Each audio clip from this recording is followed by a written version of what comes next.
For several months I have been seeing a trailer for Anna, a Cold War spy thriller about a KGB assassin working as a Paris fashion model.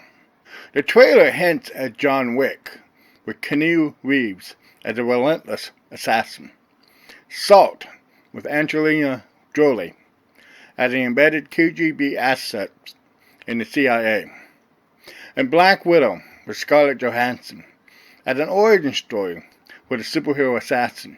Anna is none of these movies and stands alone as a serious but sometimes funny spy movie.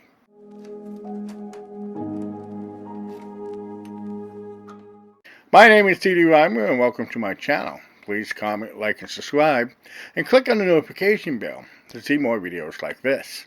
Anna opens as KGB agents round up Russian citizens working for the CIA in Moscow in 1986.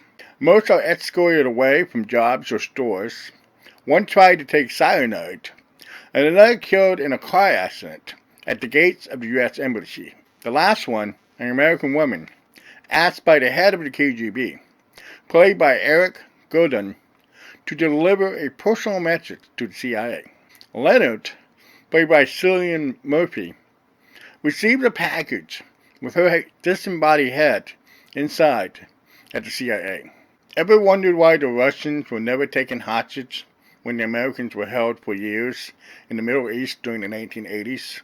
The KGB, being the bad guys of the Cold War, wouldn't hesitate to kidnap a hostage taker's family member and send back pieces of the body until they got the release of their citizen.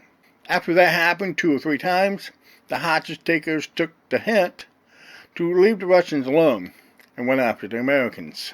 Fast forward to 1990. Anna, played by fashion model Sasha Luss, worked at a market stall selling Russian nesting dolls when recruited as a fashion model for a Paris agency. She quickly transformed into a fashion model and meets a prominent Russian arms dealer at a party, who talks too freely about his work. She excuses herself to the restroom and then comes out to assassinate him. Rewind 3 years. Anna is in an abusive relationship with her boyfriend and strung out on drugs when she applies online to join the Navy.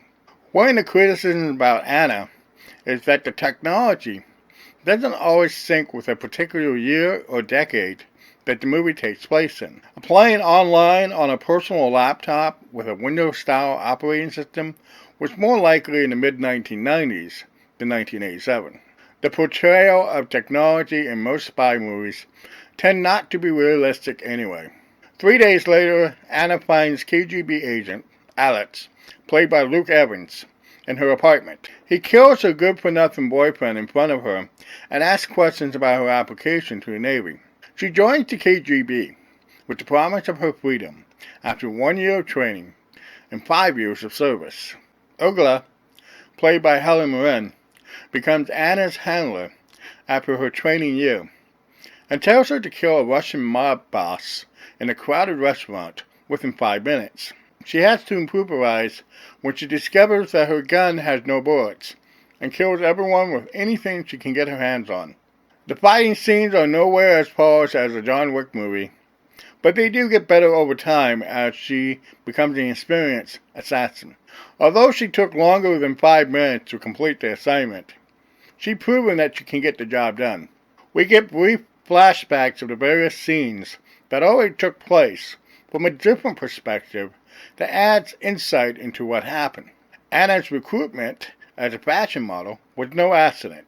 Olga watches video from remote cameras of various KGB agents watch and guide the recruiter through the sprawling marketplace. Anna pretends to be a beautiful but naive girl being offered the opportunity of a lifetime to become a Paris fashion model. Olga is watching her on a hidden camera when she meets the Russian arms dealer at a party. When she is with the Russian arms dealer, she excuses herself to the restroom to pull up the wire that allowed Olga to listen in, find her weapon tape underneath the bathroom sink, and assassinate him at point-blank range. I'm not a big fan of rewinds since most movies have them poorly executed and do very little to move the plot forward. All the rewinds in Anna are perfectly executed to make the plot ever so twisty as double clutches keep piling on. Just when it becomes obvious that one side or the other had caught on to her, the rewind shows how she escaped to change the direction of the story, despite a string of successful operations after finishing her commitment. The head of the KGB refuses to give her her freedom. When the CIA finally catches up with her, Leonard makes her the same deal that Alice made for the KGB. She demands death, or a better deal that guarantees her freedom. They agree upon 1 year of service and her settlement in Hawaii. All that the CIA wants in return is the assassination of the head of the KGB, who ordered the Moscow killings 12 years earlier. I haven't had this much fun with a Cold War movie since Hopscotch with Walter Matthau and Glenda Jackson in 1980. Hopscotch was about a suddenly retired CIA agent writing his memoirs and mailing chapters to all the intelligence agencies around the world while they tried to kill him and his book. Links to third-party websites mentioned in this video can be found in the related article on my website at www.cdreimer.com. Thank you for watching.